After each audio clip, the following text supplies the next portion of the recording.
Bismillahirrahmanirrahim. Assalamualaikum warahmatullahi wabarakatuh.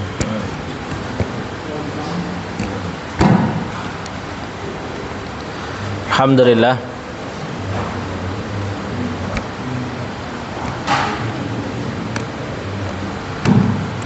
Alhamdulillah.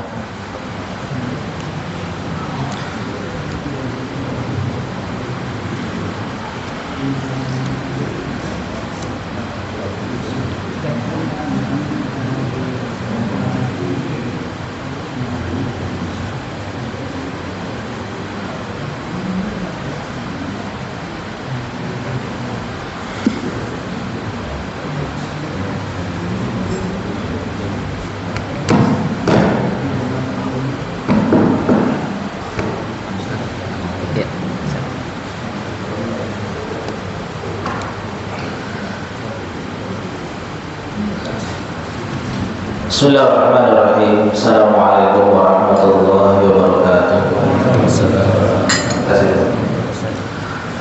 Alhamdulillahilladzi hadana li hadza wa ma kunna nahtadiya laula an hadana Allah.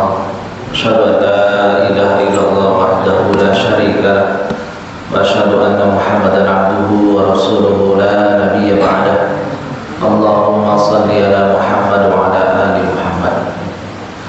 Qala Allah Ta'ala fil Qur'anil Azim. A'udzu billahi minasy syaithanir rajim. Bismillahirrahmanirrahim. Wal 'asr innal insana lafi khusr illa alladziina aamanu wa 'amilus shalihaati wa tawassaw bil haqq wa tawassaw bis sabr. Alhamdulillah, segala puji dan syukur mari kita berikan kepada Allah Subhanahu wa taala.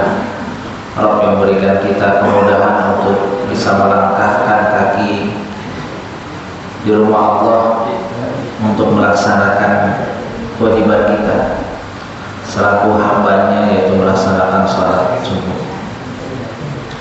Salam dan salam mari kita limpahkan pada utusan kita, yaitu Nabi Muhammad sallallahu alaihi wasallam, yang pernah berpesan pada kita semuanya, Bapak Ibu, bahwa idza aradallahu bi'abdi khairan, jika Allah Subhanahu wa taala menginginkan kebaikan kepada hambanya, isti'maluhu qabla al-maut, Allah akan memberikan atau mempermudah dirinya untuk melakukan amal-amal saleh sebelum dia meninggal dunia.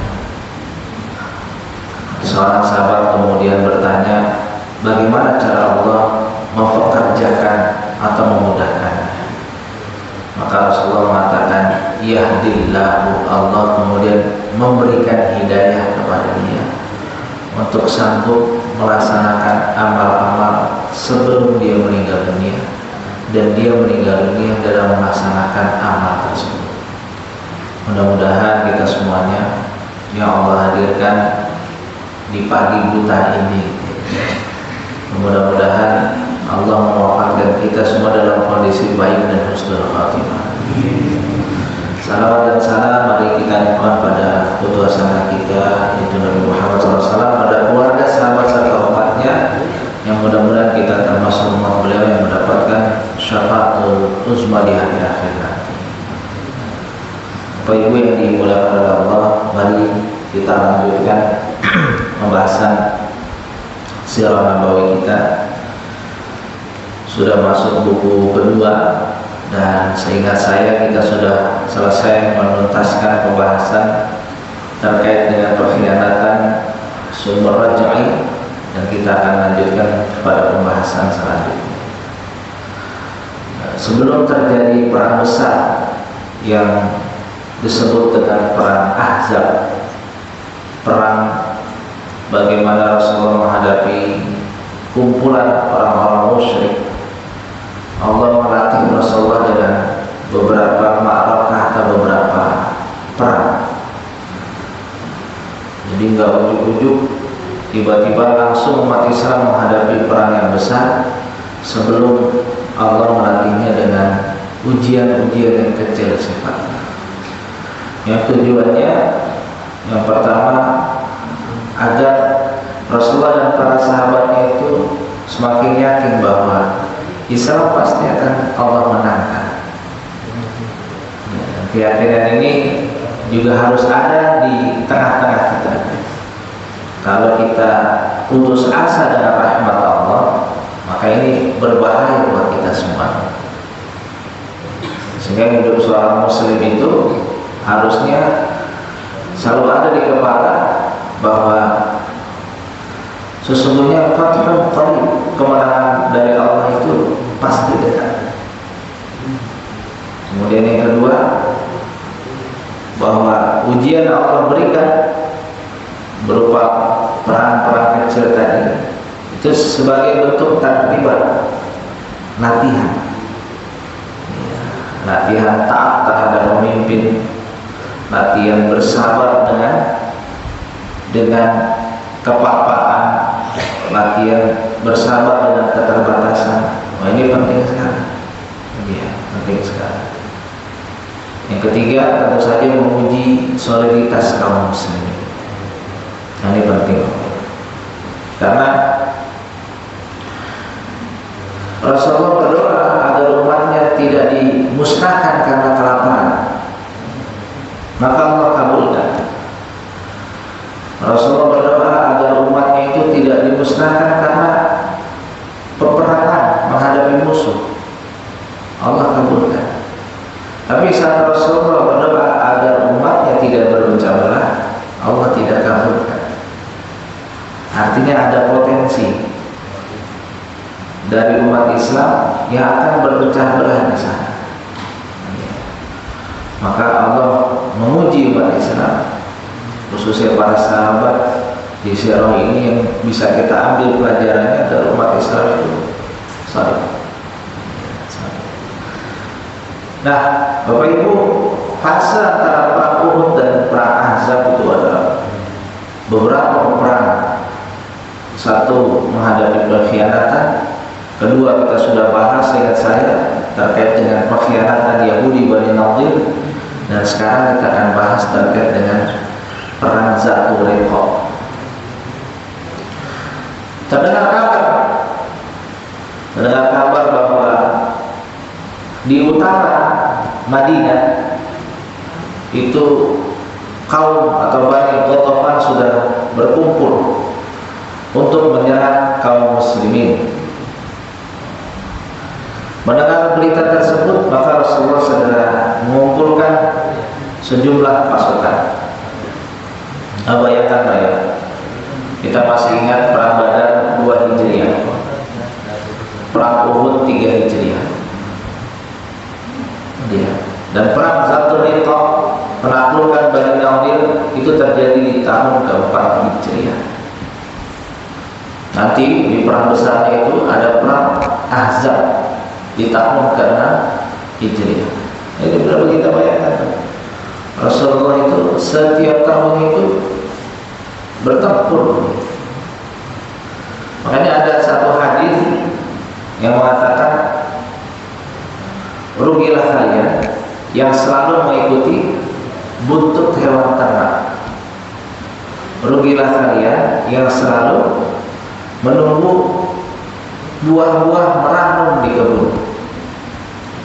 Hadis itu disampaikan saat kemudian panggilan jihad itu hadir di tengah umat Islam, tapi banyak di antara kaum muslimin di masa itu masih terlena dengan hewan ternak dan masih terlena dengan kebun-kebun mereka.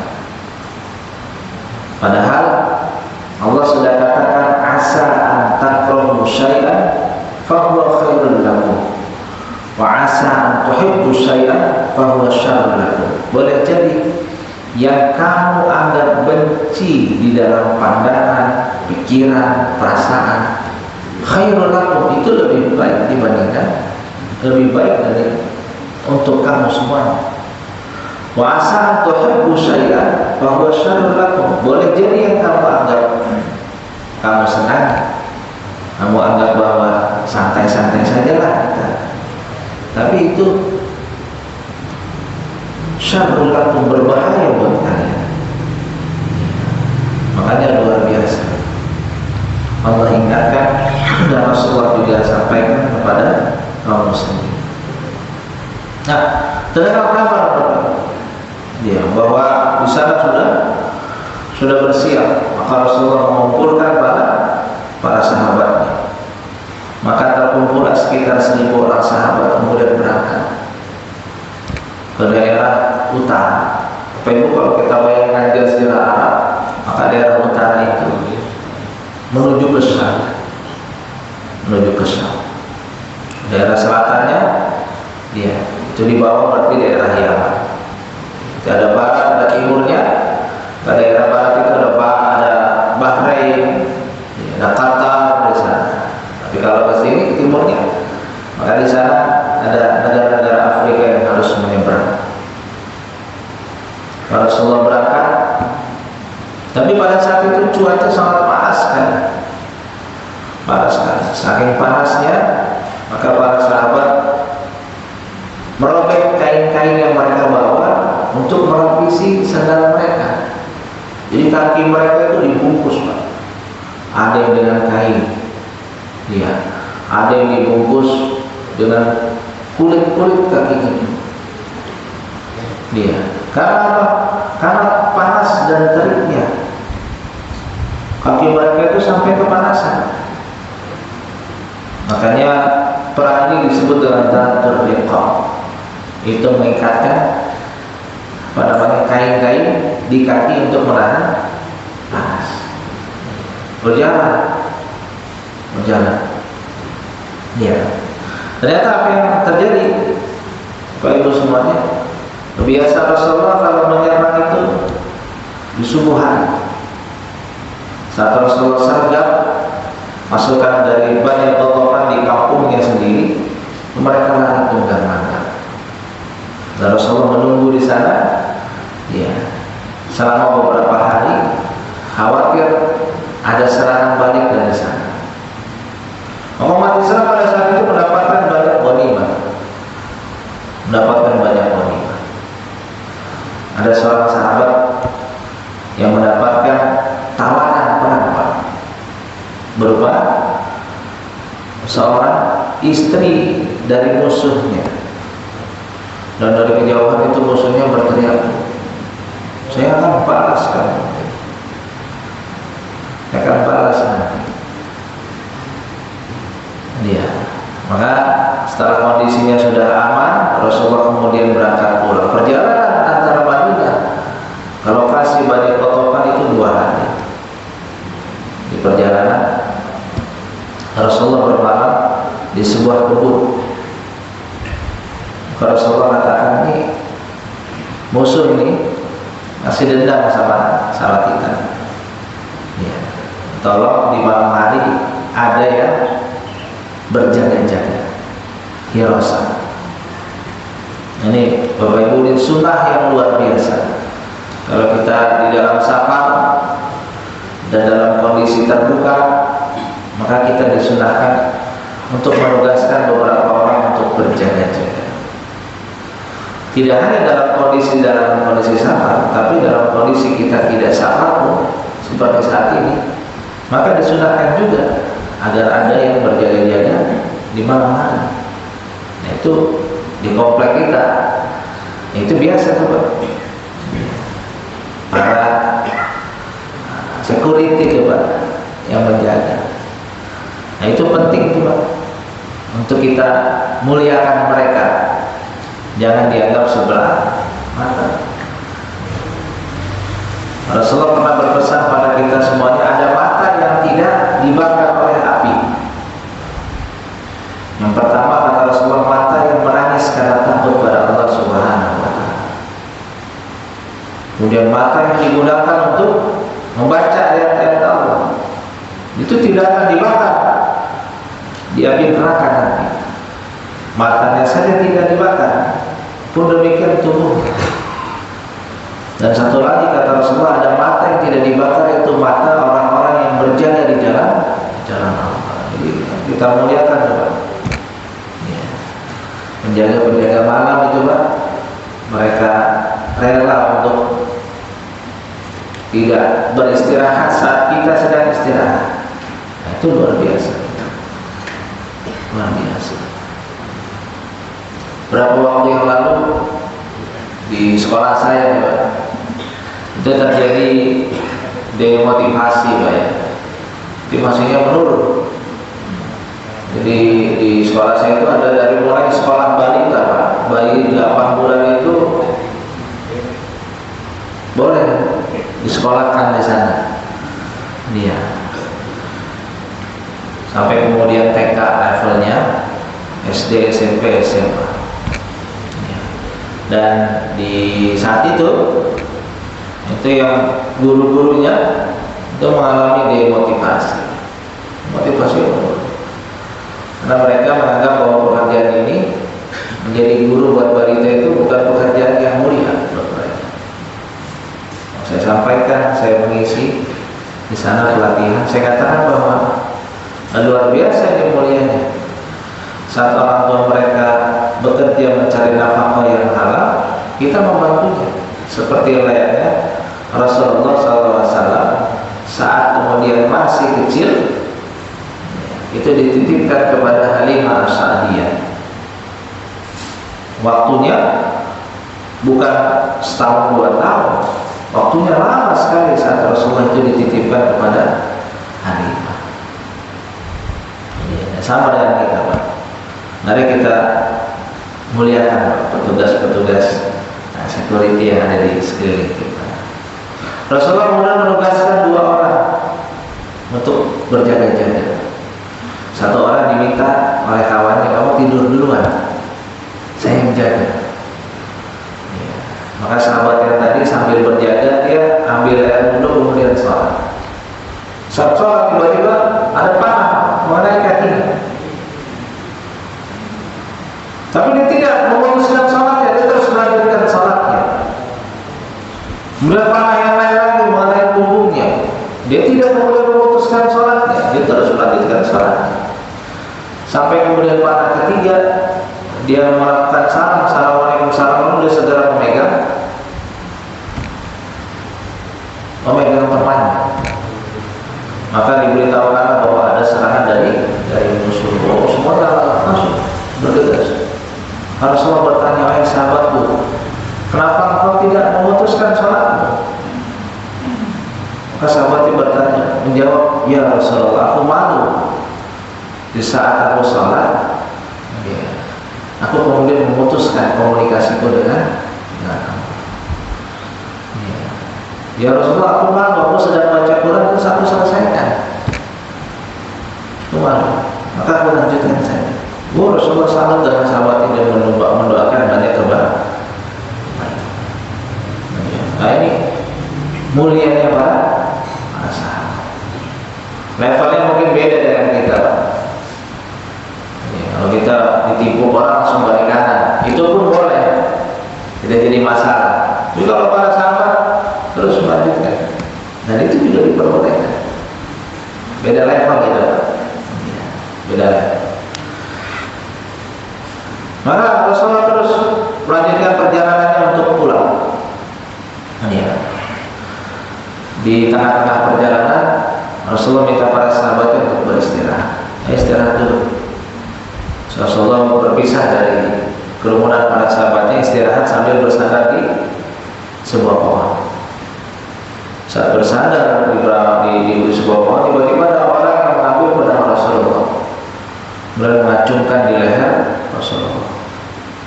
Ini cerita ini masyhur sekali. Diacungkan oleh Rasulullah, kemudian orang yang megang pedang Rasulullah tadi berkata, hei, seseorang yang tidur, hamba yang sedang tidur, siapa yang akan menolong kamu kalau leher ini sudah terancam oleh pedang? Maka Rasulullah terbangun langsung berkata, Allah yang akan menolong. Itu orang yang tadi megang pedang itu gemetar,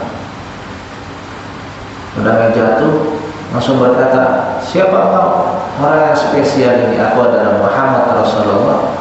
Dan orang yang di depannya itu langsung bersyahadat. Itu luar biasa. Nah kita kalau dibangunin banyak, lagi tidur dibangunin begitu, itu nyawa kita masih setengah tuh awang-awang. Tapi Rasulullah saya nggak tahu. Dan orang tadi memperkenalkan diri, saya adalah Gaus. Ya, saya berasal dari suku Badui. Oh subhanallah. Rasulullah melanjutkan perjalanan. Ada seorang sahabat yang namanya Jabir. Ini untanya Jabir ini tadinya cepat, sekarang lambat. Rasulullah menunggu Jabir, kemudian berkata, ini kenapa nih unta? Tahu, Rasulullah jalannya lambat sekali. Ya sudah, diamkan di sini, biarkan dia menurun. Dia duduk untanya. Rasulullah bilang, ambilkan rapi. Dipukul itu unta beberapa kali sambil didoakan. Kata Rasulullah, dirikan untanya itu langsung berlari, menyusul unta-unta yang ada di depan. Itu luar biasa. Itu salah satu nubuah atau mukjizat dari Rasulullah. Perang Zaturika, Rasulullah dan para sahabatnya mendapatkan banyak ghanimah. Terdengar juga kabar selanjutnya. Rasulullah teringat masih di tahun keempat Hijriah. Rasulullah ingat, ini bulan Zulqa'dah. Ini bulan Zulqa'dah. Sahabat-sahabatku, kamu ingat ya? Di bulan ini Abu Sufyan yang kemarin kita kejar, lari tunggang langgang di perang Uhud, itu berjanji akan bertemu dengan kita di Badar nanti di bulan Zulqa'dah. Maka Rasulullah, kita tunggu mereka di sana di Badar. Rasulullah mengumpulkan para sahabatnya. Terkumpul para sahabatnya jumlahnya 1.500. Rasulullah sampai di padang Badar. Rasulullah bermalam selama 8 hari untuk menunggu kedatangan Abu Sufyan, ya, dalam rangka menepati janji bahwa Abu Sufyan akan menuntut balas atas kekalahan mereka di perang Uhud. Luar biasa tuh Rasulullah dan para sahabatnya. Jangan Pak, ditunggu sama Rasulullah 8 hari, ditunggu tidak muncul. Abu Sufyan itu berjalan bersama 2.000 orang, jauh daripada Uhud. Dia berhenti di sana, dia kirimkan mata-mata. Ternyata umat Islam yang jumlahnya 1.500 lebih sedikit tadi itu sudah siap perang. Beda dengan saat Rasulullah menghadapi Badar dan Uhud. Di Badar perangnya tanpa persiapan. Di Uhud sudah siap, ternyata banyak orang yang munafik. Rasulullah berangkat dengan 1.000 pasukan, 300 yang mundur. Orang-orang munafik semua. Gentar tuh hati. Gentar. Tapi Rasulullah tetap berangkat. Nah sekarang beda, Rasulullah dan para sahabatnya sudah siap untuk berperang. Maka mata-matanya melaporkan kepada Abu Sufyan, Abu Sufyan, ini Rasulullah dan para sahabatnya sudah siap ya? Sudah siap. Ya. Maka Abu Sufyan langsung berdiri dan berpidato. Abu Sufyan berkata, ini sedang mau panen. Kayaknya lebih baik kita pulang saja karena sebentar lagi kita mau panen. Itu luar biasa. Itu Rasulullah itu memenangkan peperangan tanpa menang. Di sana Abu Sufyan dan orang-orang kafir Quraisy sudah mulai berpikir, tidak bisa kalau mengalahkan umat Islam dengan jumlah yang hanya beda sedikit. Ini Bapak Ibu, dari 2 perang ini Bapak Ibu, ya, dan dari perang-perang sebelumnya kita tahu bahwa jumlah kaum muslimin di dalam berperang itu selalu jumlahnya tidak lebih banyak dibandingkan musuhnya. Tapi mereka tidak pernah gentar. Jumlah tentaranya tidak banyak, jumlah logistiknya juga tidak banyak. Ya. Tapi mereka yakin bahwa Islam ini pasti akan dimenangkan. Satu saat umat Islam ini pasti akan Allah menangkan. Tinggal perkaranya bagaimana kita dekat dengan Allah atau tidak. Nah ini penting sekali. Ini penting sekali.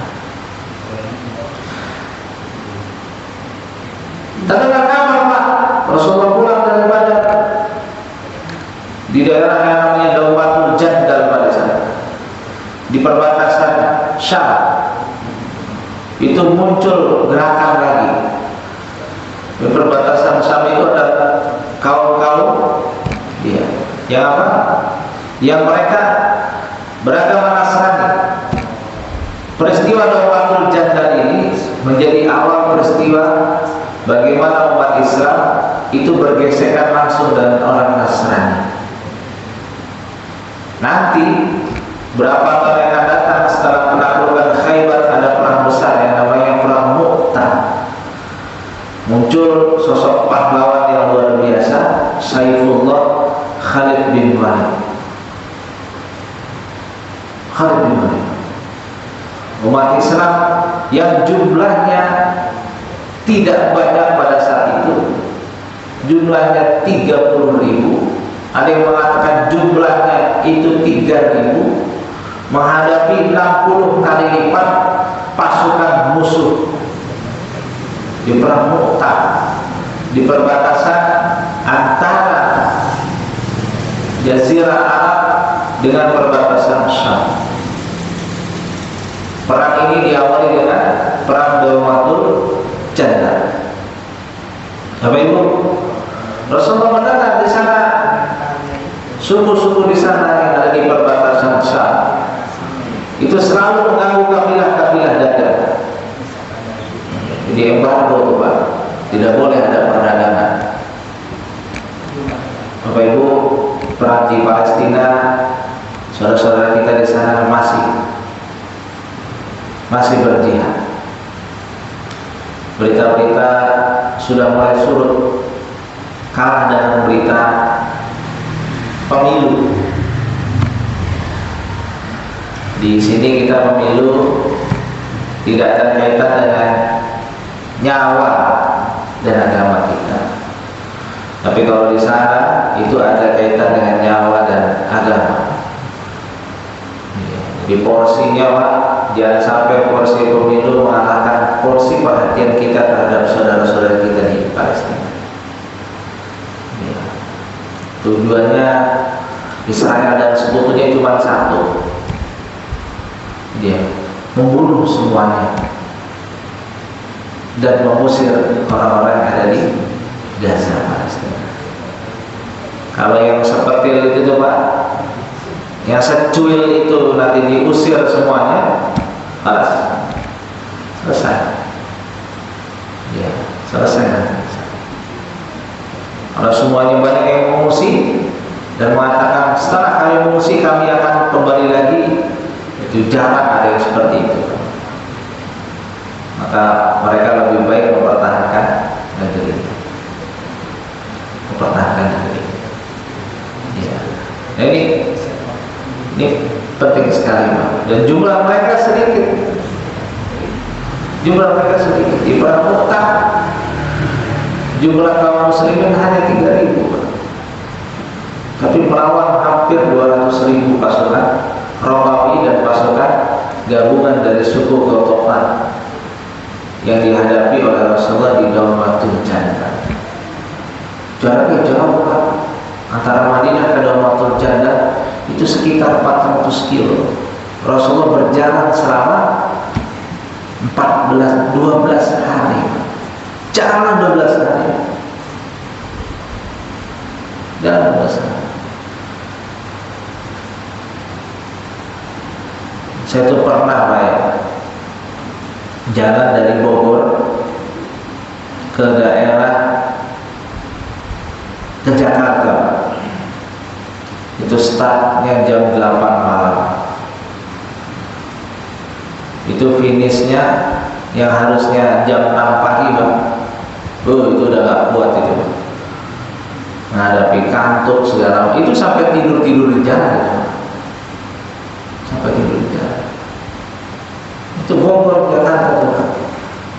Saya dulu waktu masih anak satu tuh Pak, ngajak pengajian saya tuh, nah tes yuk, kita buatnya jalan. Kita target jam 6 sampai di titik ini. Ternyata nggak bisa.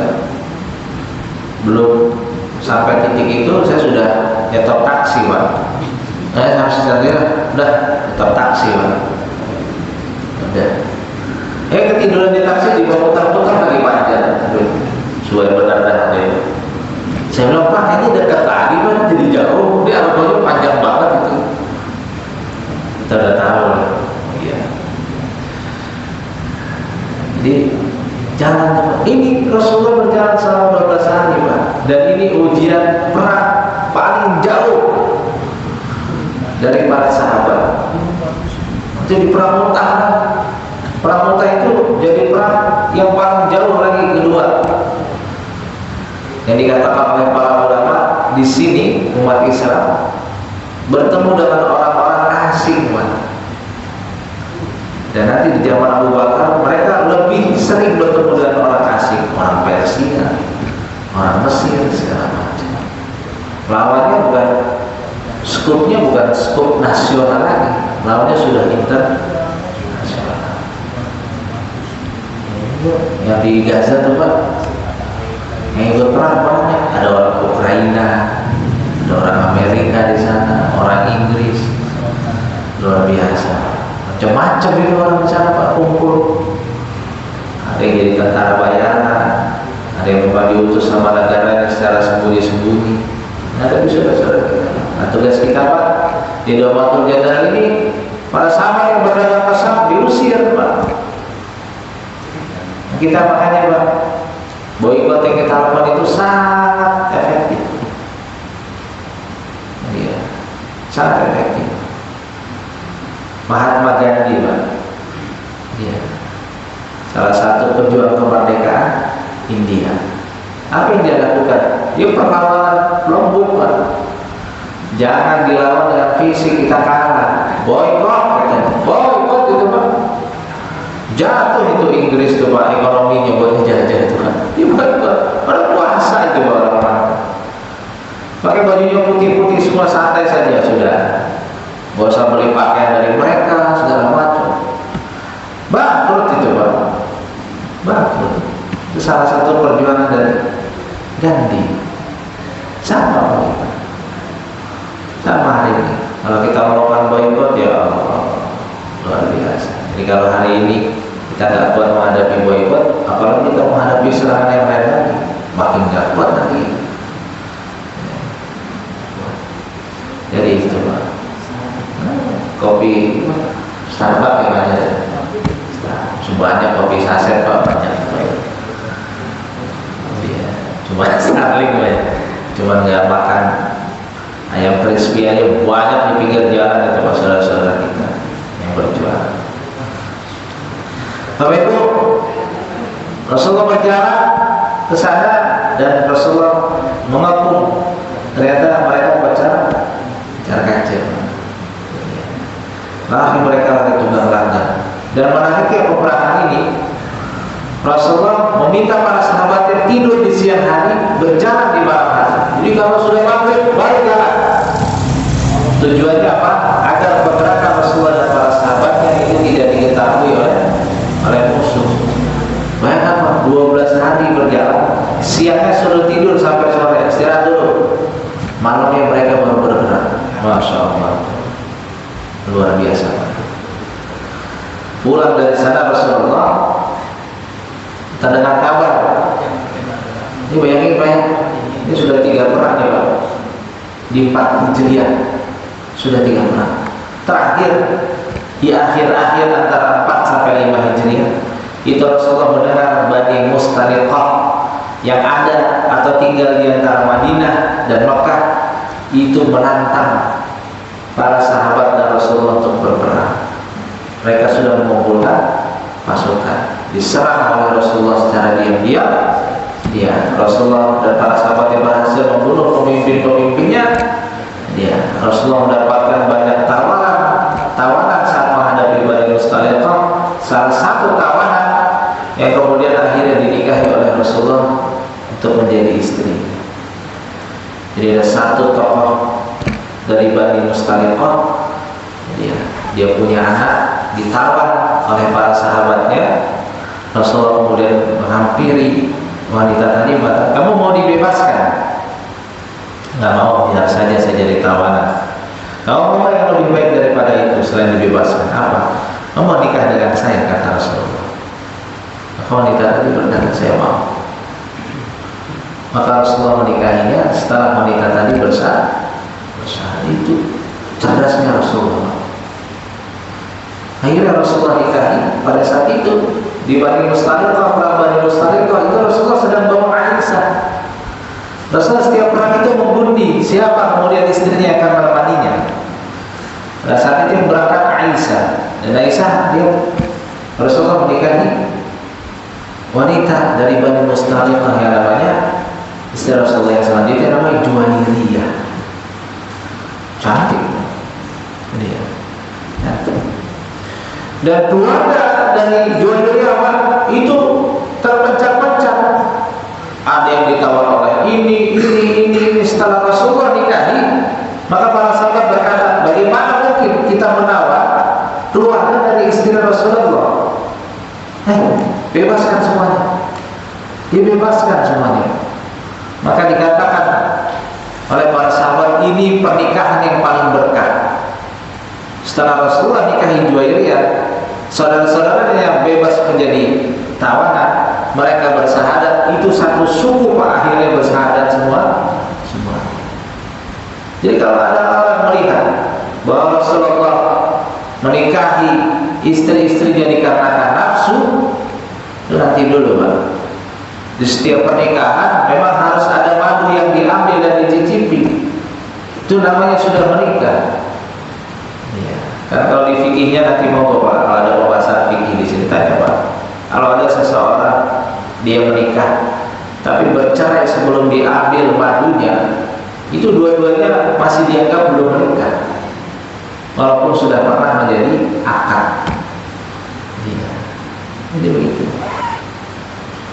Sebelum diambil madunya udah cerai Pak. Nah, itu masih ganti sama bujang lagi itu Pak. Iya. Jadi seperti itu. Nah, maka semua nikah itu masuk Islam semua itu berkah luar biasa. Nah ini istri Rasulullah yang namanya Juwairiyah, yang meriwayatkan beberapa hadis disebut di dalam sirah, dalam sejarah itu. Ini istri yang kuat zikirnya. Rasulullah meninggalkan Juwairiyah, Rasulullah berangkat untuk sholat subuh. Itu Juwairiyah itu sudah berzikir sebelum sholat subuh. Rasulullah biasa keluar dari masjidnya itu setelah matahari sudah mulai meninggi. Bayangan kita selepas subuh lah Rasulullah keluar. Itu Rasulullah masih menemukan istrinya Juwairiyah masih berzikir di tempat zikir. Salah satu keutamaan dari Juwairiyah. Pulang Pak Rasulullah dari Bani Mustaliqah, Rasulullah pulang. Nah, Rasulullah membawa Siti Aisyah. Siti Aisyah pada saat itu ada hajat. Ternyata pasukan sudah berangkat, sudah menuju tempat pulang. Dan Siti Aisyah itu tertinggal. Dikiranya Siti Aisyah sudah naik unta, dan unta itu kan pakai tutupan tuh. Datang tutupannya kosong. Dan ada pasukan penyapu jalan. Dia lihat itu wanita, itu Ummahatul Mukminin. Itu Ummahatul Mukminin. Kenapa kau di sini wahai bunda? Saya tertinggal, tadi saya ada hajat. Kalau begitu silakan naik unta ini. Naik unta. Sampai di perbatasan pintu masuk Madinah, dilihat oleh orang-orang munafik. Maka tersebarlah berita bahwa Siti Aisyah sudah selingkuh. Peristiwa ini disebut hadisul ifki. Ifki artinya dusta, bohong. Itu Pak, Rasulullah itu mendengar fitnah yang dikeluarkan oleh orang-orang munafik itu luar biasa. Rasulullah itu cukup berefek. Apalagi Siti Aisyah, tidak berhenti Siti Aisyah itu menangis dan berdoa kepada Allah Subhanahu wa Ta'ala. Jadi Pak. Hikmahnya apa? Besok Pak, yang namanya pemimpin kaum muslimin, dia akan dikejar, akan diteror, akan difitnah secara individual. Dan itu menguji kita. Saat ada peristiwa hadisul ifki, orang-orang di Madinah terpecah menjadi 3. Satu, percaya dengan yang dikatakan oleh orang-orang munafik. Yang percaya itu Pak, itu bakal keimanannya itu Pak. Percaya, Rasulullah itu istrinya selingkuh. Iya. Makanya kalau kita ke Raudhah itu ada tiang Aisyah namanya di sana. Itu dulu kamarnya Siti Aisyah. Karena perluasan akhirnya dibongkar, diberi tanda situ tiang Aisyah. Di situ Siti Aisyah berdoa kepada Allah untuk minta dibela. Allah mulai turunkan itu satu ayat. Nah, kalau kita ada usia, ada waktu, ada tenaga, ada biaya, kita sholat di belakang tiang situ Pak. Di situ Siti Aisyah itu berdoa dan Allah jawab langsung dari langit. Dibela oleh Allah, boleh dikatakan oleh orang munafik adalah sebuah fitnah yang besar. Yang kedua, ada orang-orang yang mengatakan, saya netral saja deh.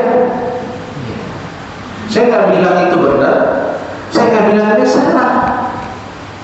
Dia, saya netral.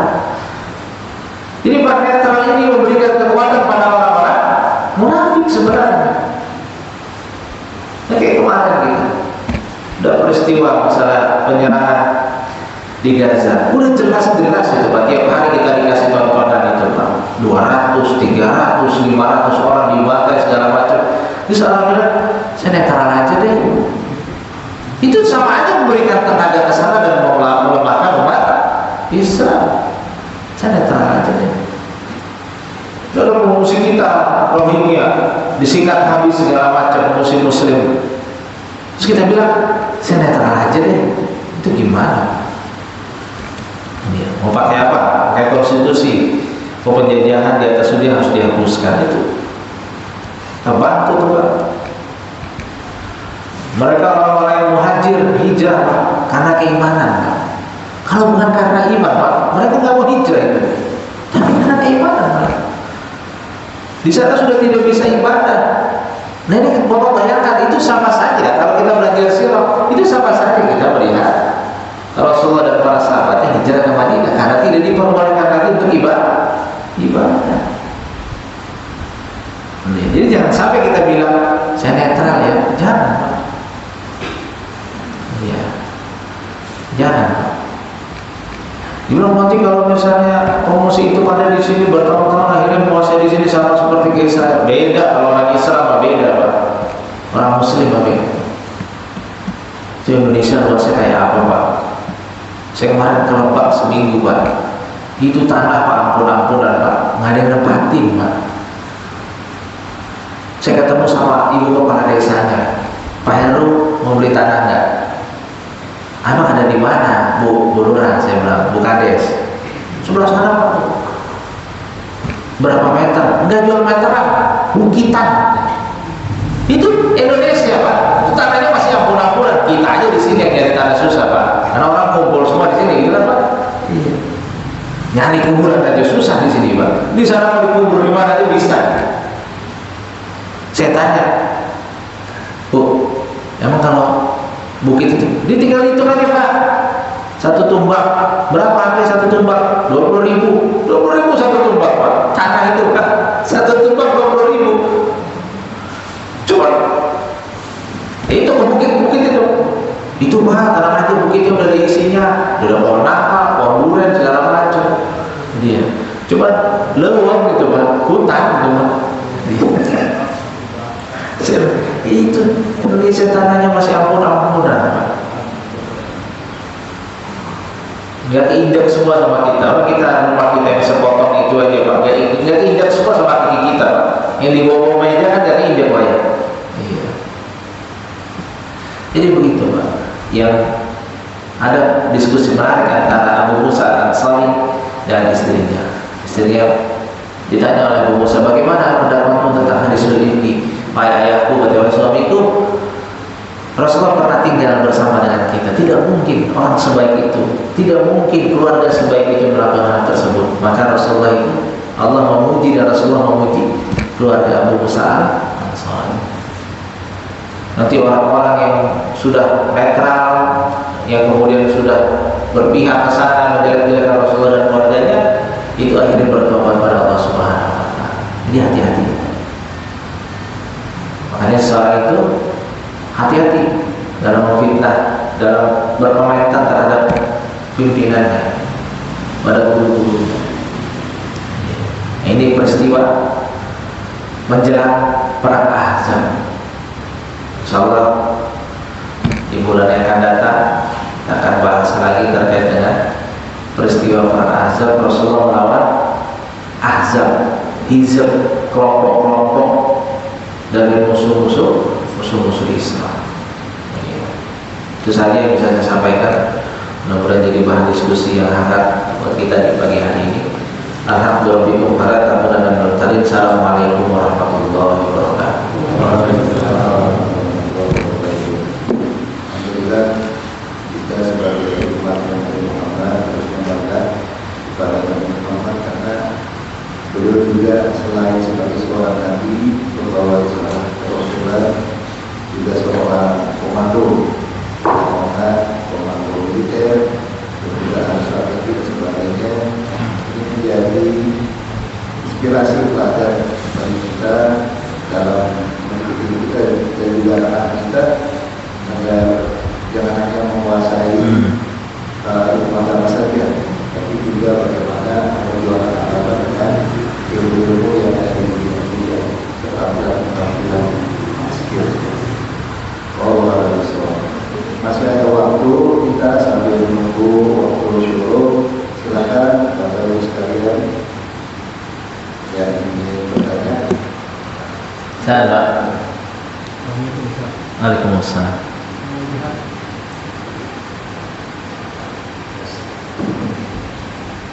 Dilihat perjuangan Rasulullah yang saya tanyakan pertama, bagaimana Rasulullah itu memotivasi kaum muslimin yang ikut berperang? Misalnya 300 orang melawan 3.000 orang. Apa yang dilakukan Rasulullah? Terhadap memotivasi yang seperti saya bilang, JRH, demotivasikan. Baik, Pak. Itu yang pertama, Ustaz. Oh ya, boleh. Silakan, Pak. Boleh, Ustaz, ya. Yang kedua, apa pandangan Ustaz mengenai pengungsi Rohingya yang berada di Pakistan? Baik. Itu aja, Ustaz. Terima kasih. Waalaikumsalam warahmatullahi wabarakatuh. Yang pertama, terkait dengan bagaimana cara Rasulullah memotivasi para sahabat.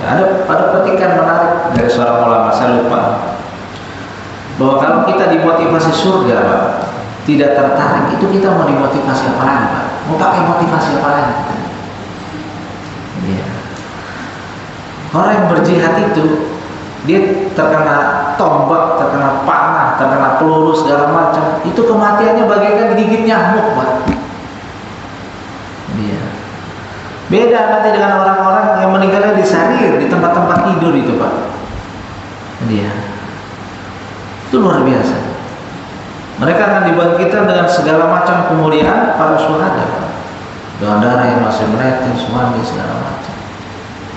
Dan mereka akan dikabarkan terkait dengan bagaimana nikmatnya orang yang kemudian mati syahid mendapatkan kenikmatan di surga nanti. Ini kalau kita, Pak, dimotivasi dengan surga itu sudah gak mempan, udah berarti kita sesuai yang diharapkan oleh setan. Kita jadi hamba materialistis, Pak, yang melihat semuanya itu harus dirasa oleh kita gitu. Harus dirasa oleh kita. Berapa banyak orang sudah di puncak materi yang dia dapatkan, akhirnya bunuh diri. Padahal pada saat itu dia bisa apa saja. Karena tidak ada harapan lagi. Semua kenikmatan saya sudah rasakan, semua kemaksiatan saya sudah rasakan. Ayo sudah saja itu. Gitu.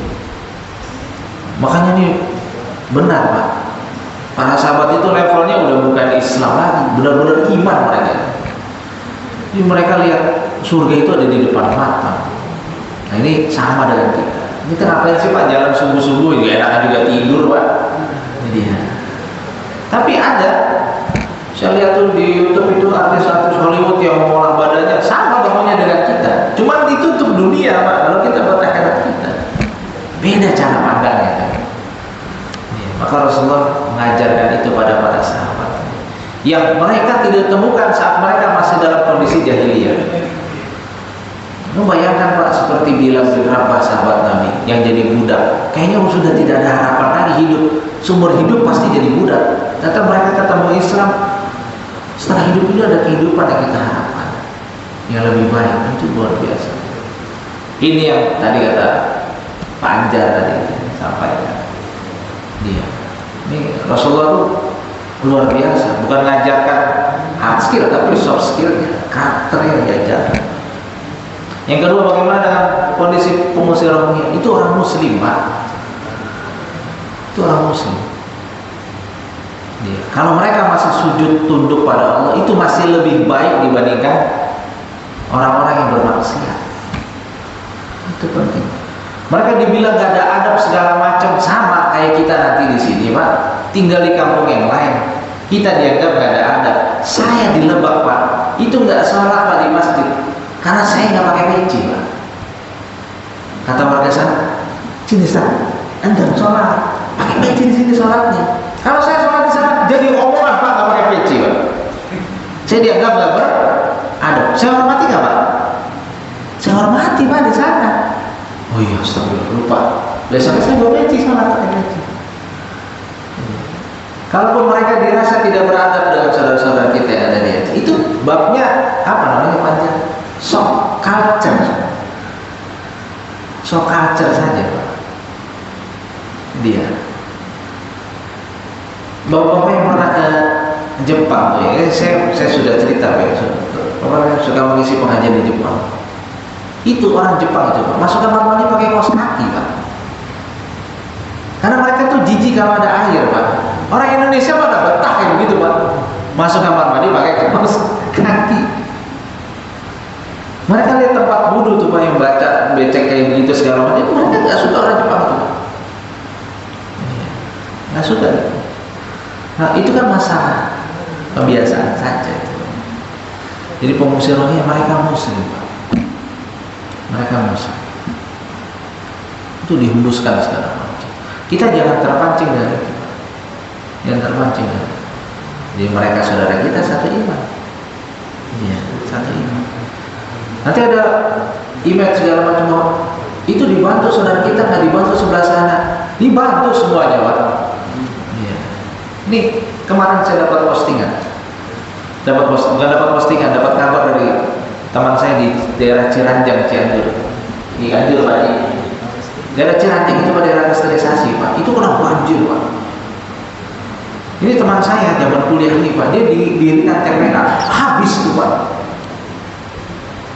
Dia bilang, bro, bantu dong sebar donasi. Oh siap. Ya. Orang-orang melihatkan kalau saya kencang masalah Palestina. Nah coba Palestina Cianjur ke saya urusin. Jangankan Cianjur, 3 hari yang lalu ada WhatsApp datang ke saya, Ustaz, saya butuh ikro. Berapa tuh butuh ikro? Saya butuh 100. Buat di mana tuh? Itu tuh di pinggiran bandara. Kenapa di pinggiran bandara? Itu di pinggiran bandara Ustaz. Sekarang sudah banyak kemasukan misionaris, kita tolong juga Pak. Gak usah yang jauh, yang dekat-dekat juga kita tolong. Gak usah yang dekat-dekat, yang jauh juga kita tolong. Oh siap. Kita kirim tuh Pak, ikro. Ini sedang dalam perjalanan ikro nih, saya pesan di e-commerce tuh. Pak, 100 ikro. Ya. Jadi ada saudara kita yang sudah aksi di sana, cuma nggak punya modal. Kita yang punya akses ke sana, wah kesempatan. Ya itu luar biasa. Jadi terkait dengan pengusir Rohingya kita setelah seorang Muslim, mari innamal mu'minuna ikhwah, mereka saudara Muslim bersama. Dia lagi sholat Pak, ngadap Ka'bah, kita lagi tasyahud, butuh kaki-kaki orang Afrika tuh bakal langkahin kita. Kita bilang apa Pak Haji? Sembrono gitu Pak ya. Tapi menurut mereka itu salah. Itu kan soal saja masalahnya. Dia Nanti kalau dia kesini juga dia adaptasi dengan kita, itu saja. Orang sholat kalau kayak ada, kakinya panjang-panjang tuh orang Afrika tuh. Jadi begitu. Itu ragaman kita aruf dan kita saling satu sama. Monggo Pak, ada yang lain lagi? Malam bisa. Ada lagi? Ada Pak? Ada.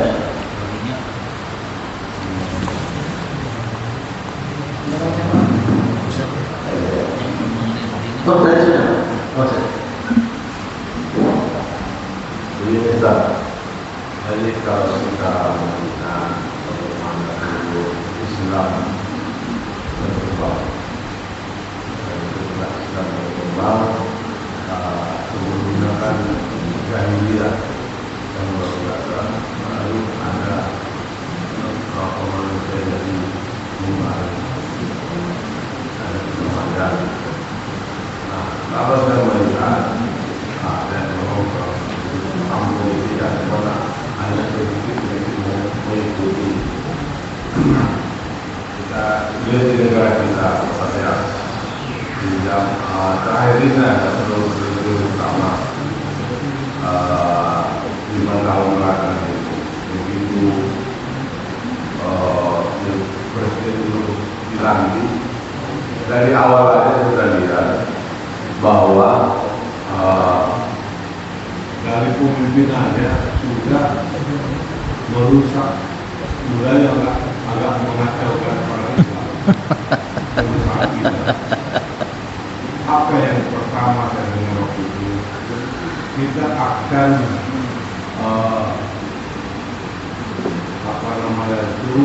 mengenai Islam Nusantara.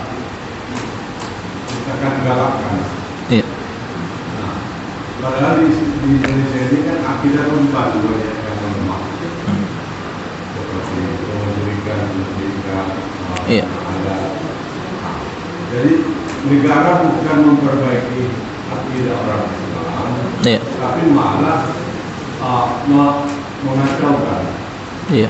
Setelah itu belakangan 2 kali menteri diganti yang dicacat Islam. Pertama, orang penghafal Quran dibilang bibit radikal. Yang menteri kedua tentang azan dibilang seperti orang ini. Iya. Nah, jadi begitu jelas nyata Islam itu negaranya, pemimpin negaranya yang akan mengacaukan, mengadroma. Tapi kok yang saya bingung,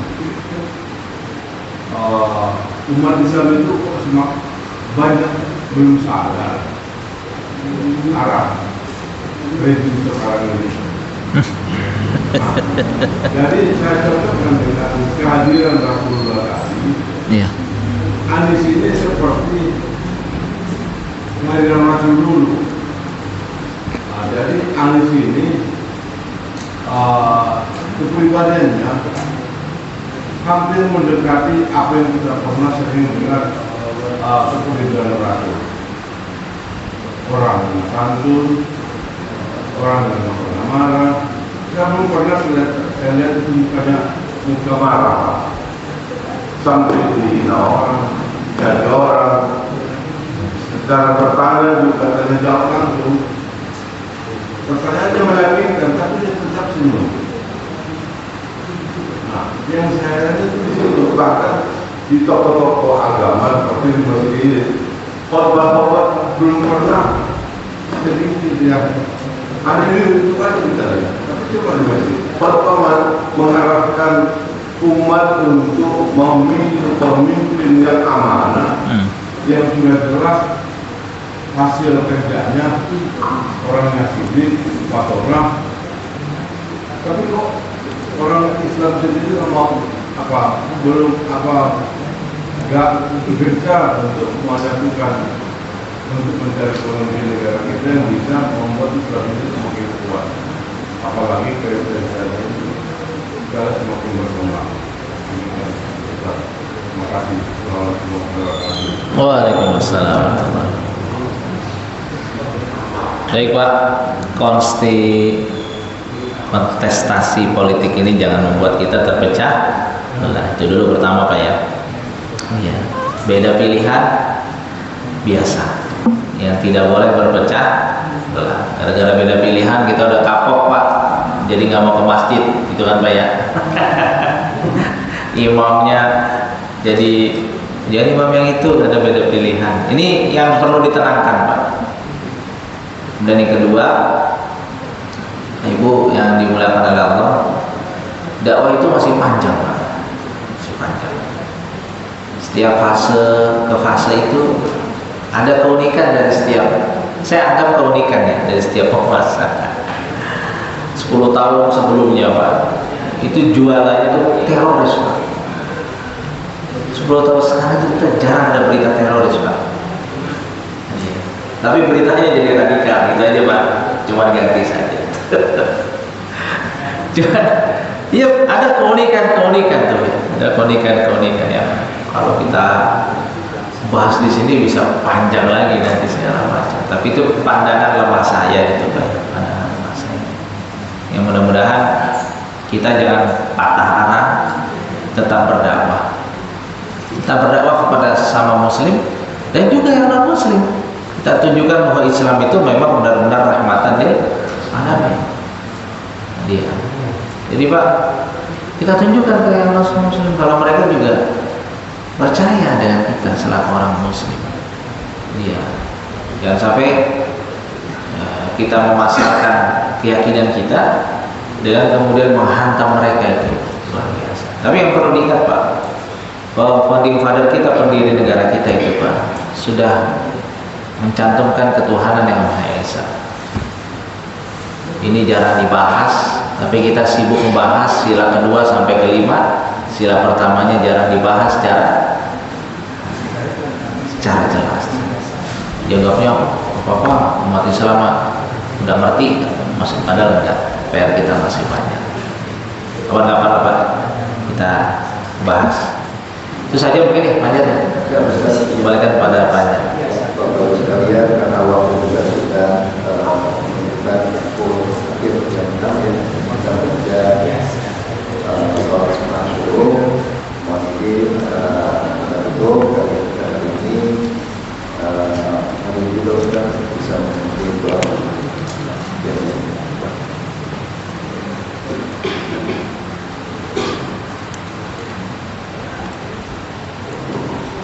Mari Bapak Ibu kita berdoa. Innallaha wa malaikatahu yusholluna 'alan nabiyyi ayyuhalladzina amanu shallu 'alaihi wa sallimu taslima. Allahumma ighfir lil muslimina wal muslimat wal mu'minina wal mu'minat al ahya'i minhum wal amwat. Rabbana la tuzigh qulubana ba'da idh hadaytana wa hab lana min ladunka rahmah innaka antal wahhab. Allahumma ansur man nasara ad-din wa khzul man khazala al-muslimin. Allahumma ansur ikhwana al-muslimina wal muwajjahidina fi Filistin. Allahumma damir a'da'aka wa a'da'ad-din. Allahumma shattit samluhum wa farriq jam'uhum. Allahumma zalzil arda tahta aqdamihim. Rabbana atina fid dunya hasanah wa fil akhirati hasanah wa qina adzabannar. Alhamdulillahi rabbil alamin.